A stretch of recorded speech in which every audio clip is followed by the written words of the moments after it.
오늘 이 말씀이 또한 우리의 현장과 내 삶 속에 내가 가는 발걸음 속에 또한 석관동 지역에 임하는 시간 되시기 바랍니다. 우리나라 속담에 그런 속담이 있죠. 개천에서 용 난다. 근데 개천에서 용이 날 수 있을까요? 없을까요? 예? 날 수 있을까요? 없을까요? 예? 가능성은 몇 프로일까요?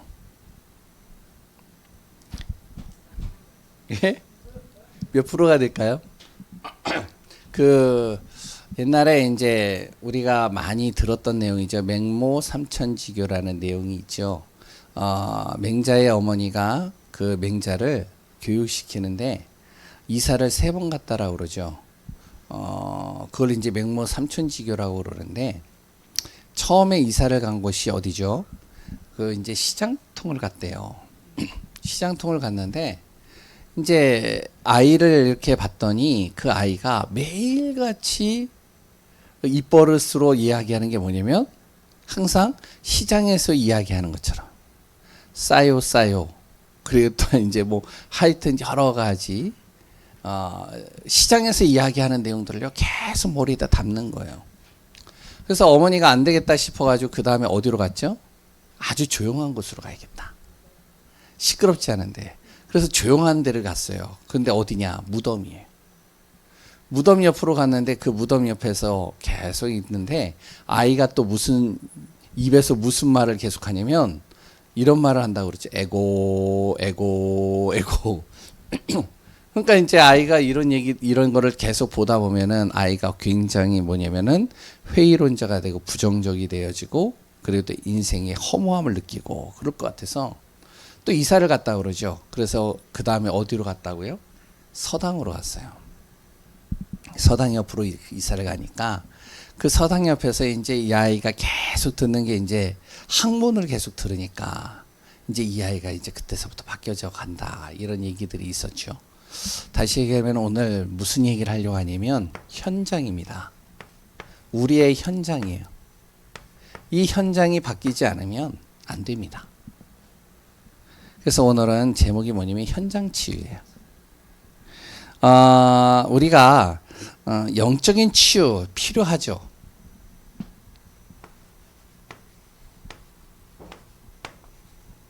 근데 영적인 치유가 되려면 무엇이 되어져야 되면 정말로 이 한 영혼이요 구원의 비밀을 알고 구원 속으로 들어오면 됩니다.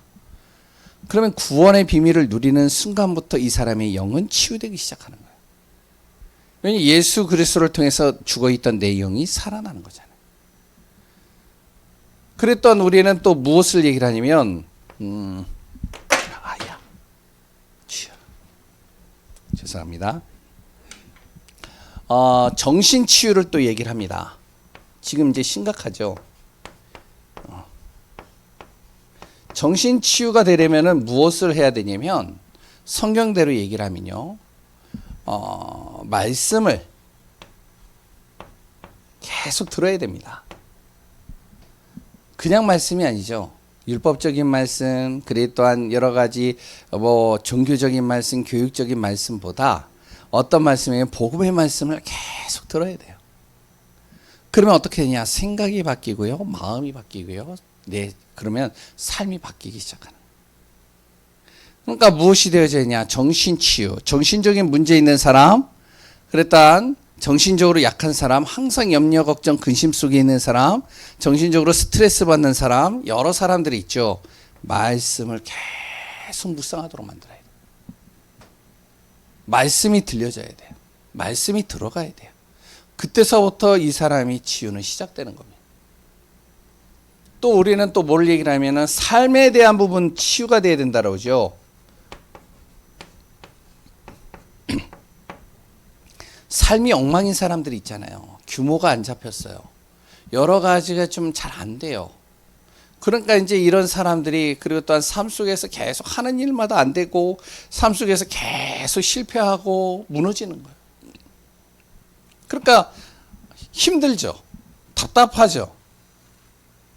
삶에 완전히 눌려버리죠. 그러면 어떻게 치유해야 되느냐? 물론 여러 가지 다 필요합니다. 이것도 다 중요한 거예요. 그런데 가장 중요한 한 가지를 얘기를 한다면 기도하도록 만드는 겁니다. 이 사람 기도를 가르치는 거예요. 자꾸 이 사람이 기도할 수 있도록 만드는. 왜냐하면 어떠한 문제나 어떠한 일들을 만나거나 그랬던 자기가 무슨 일을 시작하든지 누구를 만나든지 간에 제일 먼저 해야 될 일이 뭐냐? 하나님을 바라보기 시작하는 것부터 해야 됩니다. 하나님을 바라봐야 돼요. 하나님을 의지해야 돼요. 하나님 앞에 내가 나아가야 돼요. 그래서 삶의 치유가 되어지려면 기도가 되도록 만들어줘야 돼요. 그러니까 이렇게 이제 기도 속으로 쭉 들어가게 하고 말씀 속으로 들어가게 하고 이 사람이 구원받은 거에 대한 확신을 계속 심기우면 영적인 그리 또한 정신, 삶 다 치유가 되는 겁니다. 이걸 이제 전인 치유라고도 얘기를 하는데 그런데 이거만큼 중요한 게 또 하나가 있어요. 그게 뭐냐면은 현장 치유입니다. 내가 있는 현장을 치유해야 되는 거예요. 이 현장을 치유하지 못하면 어떻게 되어지냐? 그 현장에 영향을 받아요. 내가 구원을 받았지만 그 영향을 계속 받는 거예요. 그래서 현장을 바꿔줘야 되는 겁니다. 맹무삼천지기처럼 이사를 갈 수 있어요. 그런데 우리 하나님의 자녀가 정말로 계속 이사를 가고 그리 또한 분위기 좋은 데로 가야 되느냐? 아니죠. 우리는 이번 주 강단에서 베드로전서 2장 9절에 하나님이 나를 어두운 가운데서 기이한 빛을 선전하기 위하여 나를 택하셨다는 사실. 그래서 내가 무엇이 되어지면 현장을 치유하는 증인으로 서야 돼요.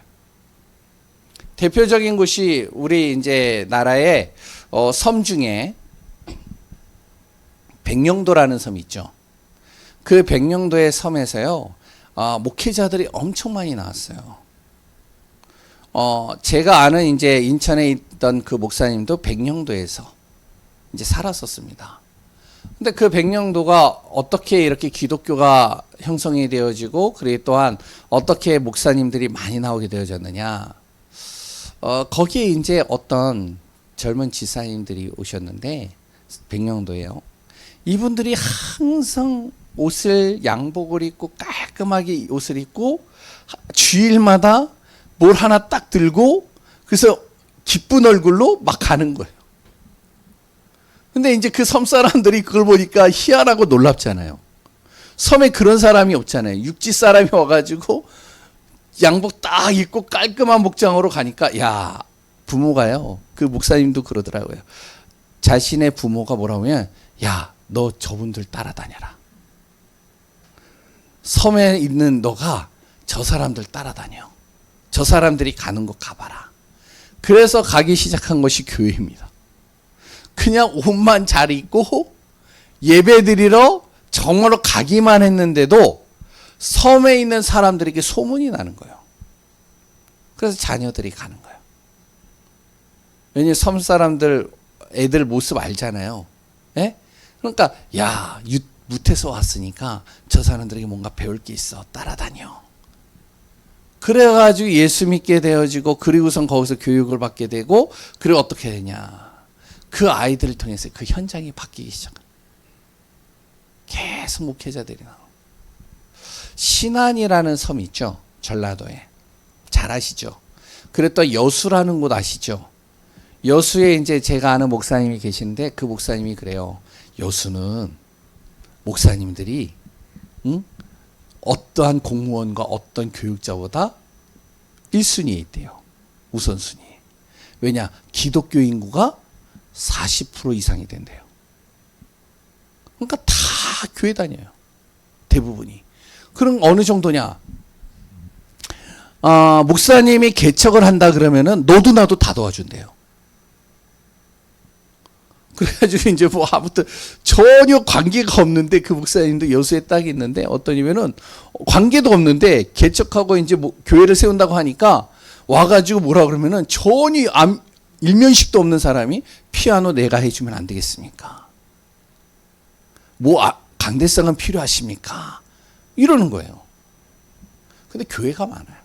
근데 또 그쪽에 이제 신안이라는 곳이 있는데, 그 신안에 여자 전도사님이 한 분이 딱 들어갔잖아요. 들어가가지고요, 그 사람들에게요, 제대로 뭐 이야기는 했겠어요. 여자 혼자서, 옛날에 여자분들은 굉장히 이렇게 조금 남성 우월주의가 있어가지고 잘 안 듣잖아요. 그러니까 이제 어떡하냐, 가가지고 계속 보존하는 거예요. 신안에 제가 이제 듣기로는 그 당시에 90%가 다 예수 믿었어요. 그리고 거기에 목회자, 신학자 엄청 많이 나왔어요. 제가 무슨 얘기 하는지 아시죠? 복음 가진 한 사람이 현장을 바꿔버리면, 현장을 치유하면 어떤 일이 일어나냐. 모든 것이 다 바뀌어버립니다. 그래서 우리 성도님들과 제가 무엇이 되면 나 한 사람을 통해서 나의 현장이 완전히 바뀌어지는 역사가 일어나야 돼요. 나 한 사람을 통해 누가요 바뀌어요? 내 가정이 바뀌고, 가문이 바뀌고, 후대가 바뀌고, 그 지역이 바뀐다. 놀라운 일이 일어나겠죠. 그러면 첫 번째로 이 현장이 안 바뀌면 어떻게 될까요? 이 현장을 안 바꾸면 어떤 일이 일어날까요? 사도행전 출애굽기에 보면 이스라엘이 나오죠. 이 이스라엘 사람들이요, 요셉을 통해서 애굽으로 가가지고 고센 땅이라는 가장 좋은 자리에서 터를 닫고 거기서 400년을 보냅니다. 400년을 보내는데 그 이스라엘 사람들이, 하나님이 왜 이스라엘을 거기다 보내셨느냐? 잘 먹고 잘 살라고 보낸 게 아니죠. 그 속에서 이 애굽이라는 강대국의 복음의 증인으로 서라. 그 속의 현장을 완전히 복음으로 바꿔버려라. 이건데 복음을 바꿔버리기는커녕 고센 지역이라는 곳이 너무 좋으니까 그냥 잘 먹고 잘 사는 거에다가만 초점을 맞춘 거예요. 그러니까 어떻게 되죠? 현장을 변화시키지 못하니까, 현장을 바꾸지 못하니까 시간이 쭉 지나갈수록 어떤 일이 일어나냐면 이스라엘 사람들이요, 너도 나도 할 것 없이 무엇이 되어지면 우상을 숭배하게 됩니다. 요셉을 알지 못하는 왕이 딱 일어나니까 이제 두려움 속에 빠지니까, 왜냐면 이스라엘이 계속 늘어나니까요, 이들을 노예로 만들어 버리는 거예요. 그러니까 노예 근성이 딱 생기는 거예요. 하나님의 이 자녀가, 하나님의 백성이 불신자 상태로 싹 바뀌어 버리는 겁니다. 이런 사람들을요, 하나님이 모세를 통해서 출애굽을 시키는 거예요.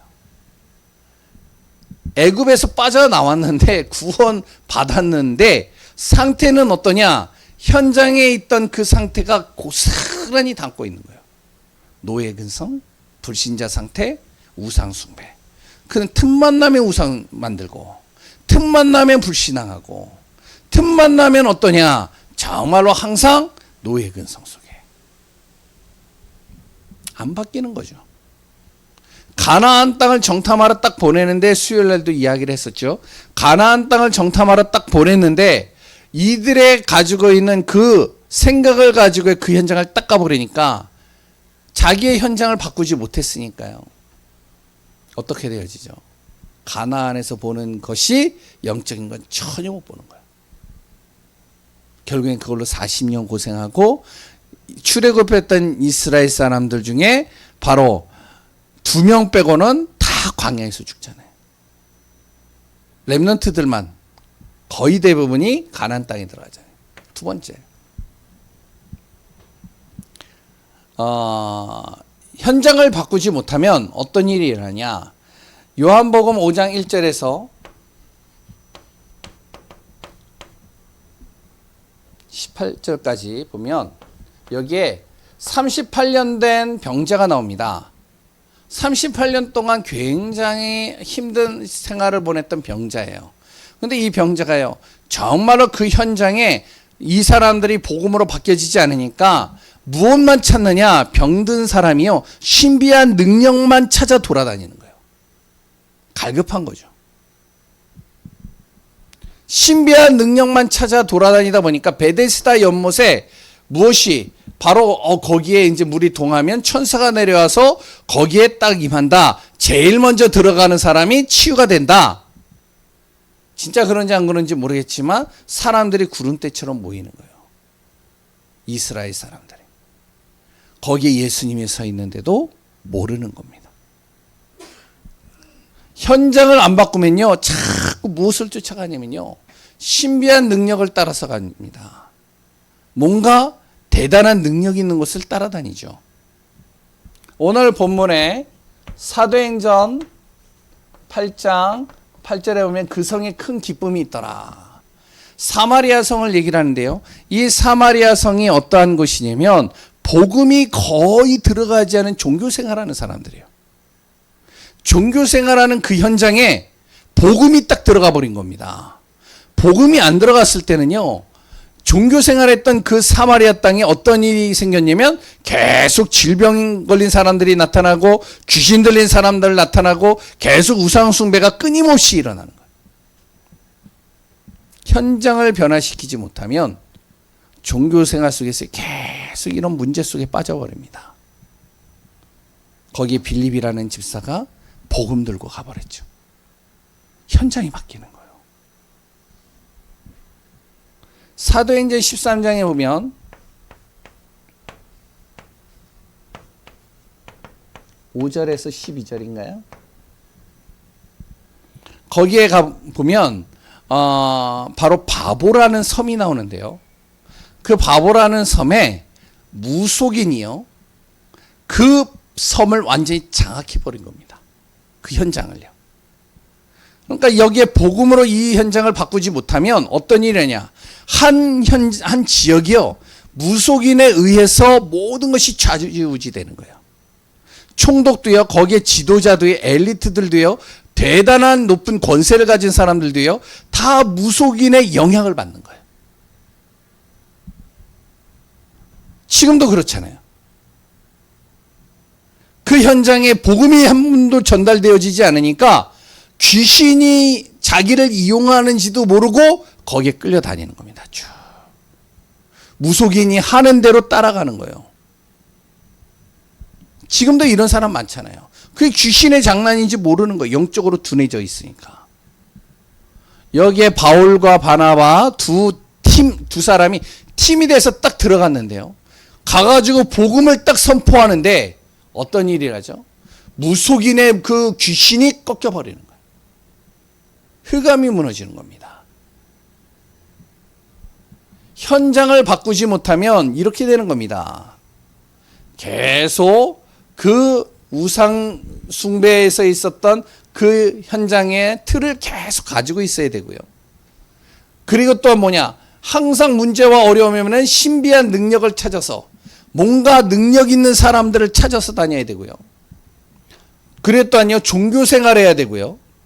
그래 또한 귀신과 무속의 힘을 공급받아서 뭔가 해결해 보려고 애를 쓰는 거예요.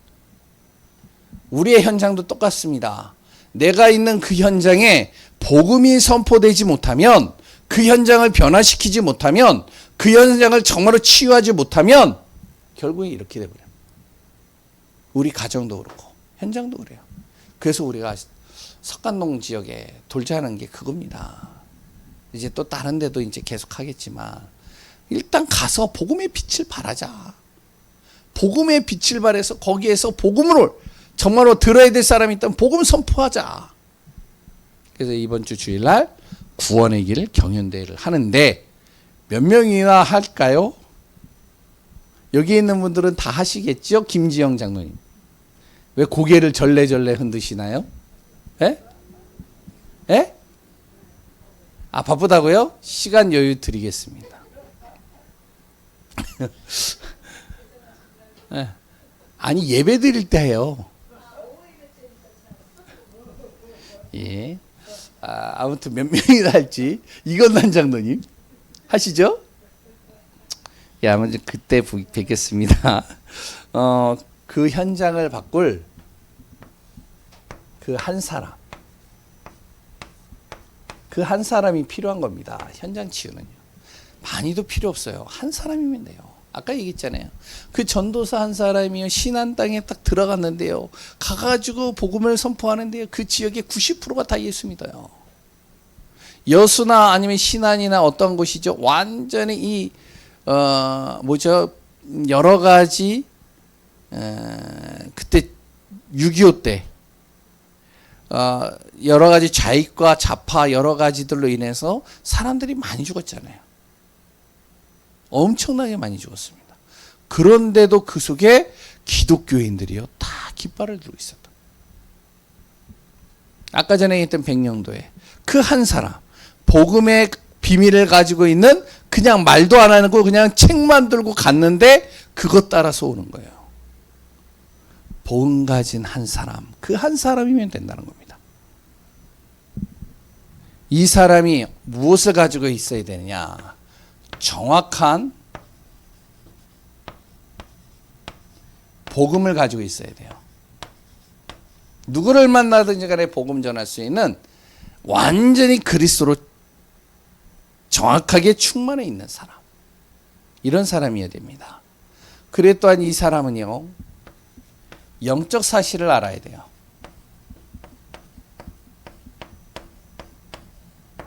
영적 사실을 모르면요, 결국엔요, 재앙지대로 가는 거예요. 아니, 생각해 보세요. 김일성의 아버지가 장로라고 그러더라고요. 근데 김일성의 아버지가 그 독실한 크리스찬인이고 장로이신데, 그런데요, 이 분이 김일성에게 영적인 사실을 정확하게 전달하고 정확한 복음을 가지고 전달했다면 어떤 일이 일어났을까요? 우리가 잘 알고 있는 공산주의를 만든 사람이 칼막스라는 사람이에요. 근데 그 칼막스라는 사람이 마르크스죠. 그 칼막스의 부모가 누구냐면 하나님 믿는 사람들이에요. 그 공산주의가요, 뭐냐면 성경에 있는 걸 그대로 똑같이 베낀 겁니다. 단 뭐만 바꿨느냐? 하나님과 물질만 바꾼 거예요.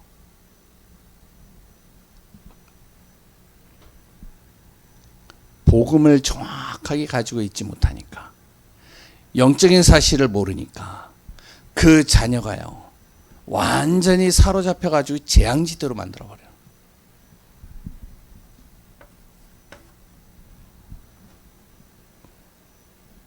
제가 알기로는 히틀러도요, 교회 다녔다라고 그래요. 그런데 어떻게 해요? 바로 60만 명에 600만 명인가요? 예, 그 유대인들 학살하는데 거기에 완전히 주역으로 앞장서서 있잖아요. 그리고 또한 그 한 사람은 하나님 나라가 뭔지를 아는 사람이어야 됩니다. 이런 사람이어야 돼요. 하나님의 나라가 이루어지면 어떻게 되어지는지. 그래서 무엇이 되어지냐? 이 한 사람을 통해서요, 현장이 치유가 되어야 됩니다. 우리도 그렇고요, 우리 가정도 현장도 똑같다는 것이죠. 그래서 제가 볼 때는요, 우리 교회 여기 있는 분들이 굉장히 귀해요. 우리 교회에 있는 성도님들 한 사람이 그냥 복음 가지고 딱 서 있기만 하는데도 가문의 복음화가 이루어지기 시작하는. 사람을 하나님이요, 내가 복음을 정확하게 알면 할수록 하나님께서의 가족과 형제를 붙이시는 거예요. 사람을 붙이는 거예요. 그래서 무엇이 되어야 되냐? 현장 치유가 되어야 되죠. 진짜 복음이 전달되어지면 그 현장을 어떻게 바꿔야 되느냐? 제일 먼저요, 우상을 제거해야 됩니다. 그래서 우리가 불신자 집안이나 아니면 무속인들 전도하다 보면 이 사람이 예수 믿게 되면 제일 먼저 무엇을 하면 거기에 있는 집안에 있는 우상들, 부적들 다 제거해라. 이제 필요 없다. 그런데 벌벌벌 떨면서 그거 버리잖아요.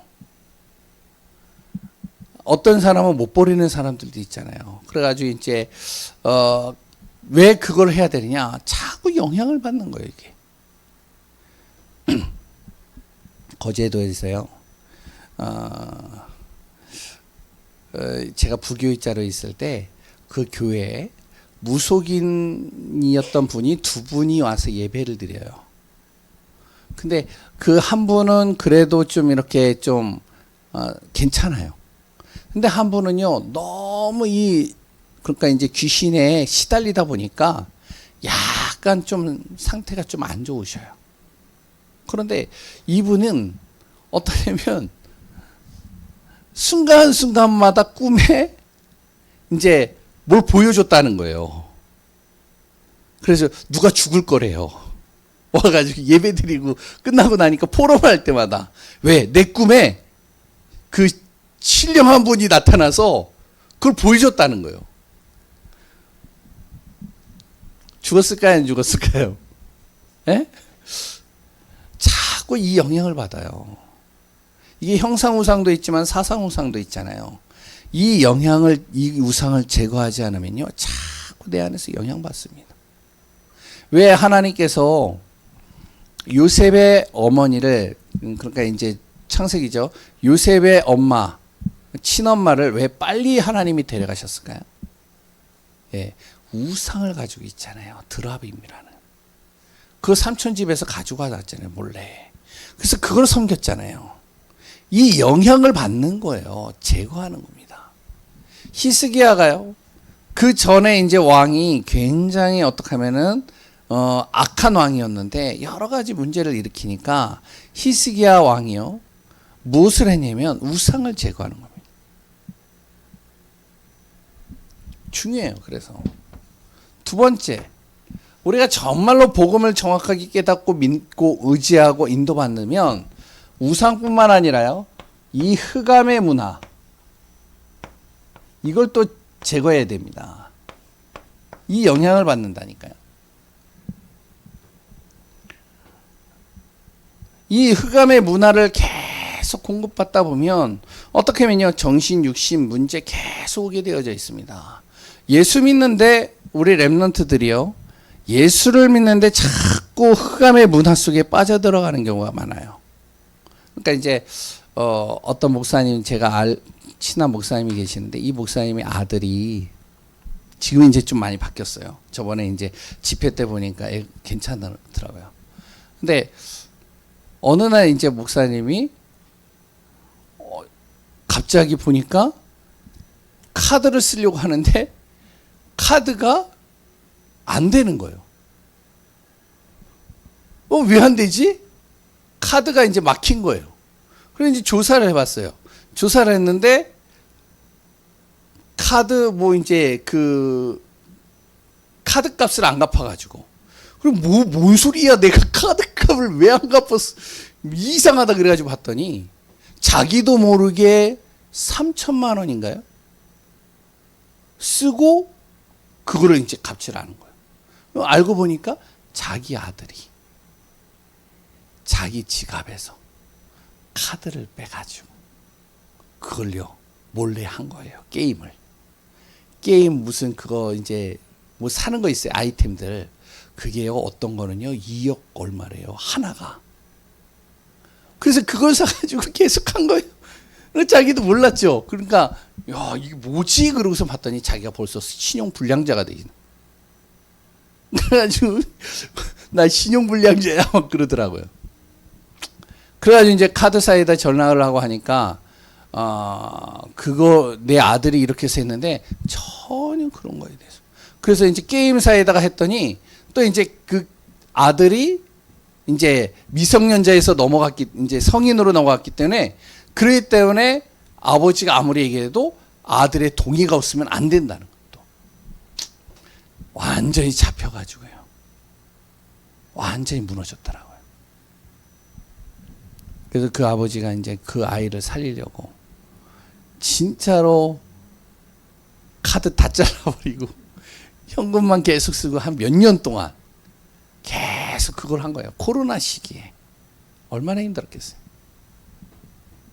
이 흑암의 문화가요, 우리 렘넌트들과 우리 자녀들과 현장을 싹 사로잡아 버려요. 그래서요, 이거 제거해야 돼요. 아까 전에 얘기했잖아요. 어떻게 제거하느냐. 정말 기도해야 돼요.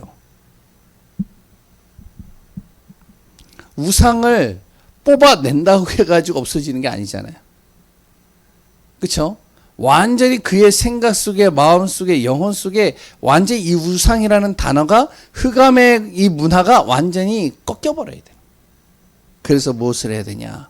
자꾸 우리는 기도 속으로 들어가야 됩니다. 이거는 자꾸요, 우리에게 허무와 안식이 없도록 계속 만드는 거죠. 그럼 어떻게 해야 되냐? 세 번째, 영적 분위기를 계속 만들어야 됩니다. 저희 집도 그렇고요. 영적인 분위기를 계속 만들어줘야 돼요. 뭐냐면 자꾸 예배 속으로 들어가야 돼요. 나 혼자라도 자꾸 예배 속으로 들어가야 돼요. 은혜 속으로 들어가야 돼요. 그리고 함께하는 비밀을 자꾸 내가 누려야 됩니다. 그래야 내가 속지 않고, 그래야 내가 흔들리지 않고, 그래야 정말로 내 자녀를 제대로 볼 수 있는 거예요. 그 현장을 제대로 볼 수 있는 거죠. 그리고 무엇을 하냐? 네 번째, 그리스도의 권세를 사용하는 겁니다. 계속. 오늘은 우리가 현장 치유에 대해서 같이 나눴습니다. 현장을 바꿔야 됩니다. 그래서 바로 예수님도, 그리고 또한 초대교회 성도들도 자꾸 현장으로 들어가는 거예요. 현장에 들어가서 복음을 선포하고 그리스도의 권세를 사용하고, 그 현장에 들어가서 기도하고, 만나는 사람, 예비된 영혼이 있으면 이 예비된 영혼하고 계속 말씀 운동하고, 그 현장 속에서 정말로 참된 치유가 일어날 정도로 지속하면서 인도받는 응답이 되어진다. 그곳에 하나님의 나라가 이루어질 수밖에 없습니다. 이 응답 누리는 귀한 분들 되시고 우리 교회가 되어지기 바랍니다. 하나님 감사합니다. 그리스도 모든 문제 해결이요, 그리스도 인생의 모든 답입니다. 우리 안에 참된 치유의 역사 일어나기를 원합니다. 하나님이여, 정말로 그리스도 안에서 우리 귀한 성도님들을 통하여 가정이, 자녀가, 그랬던 만나는 모든 사람과 업과 지역이 살아나는 치유되어지는 역사 임하게 하여 주옵소서. 살아계신 예수님 이름으로 기도합니다.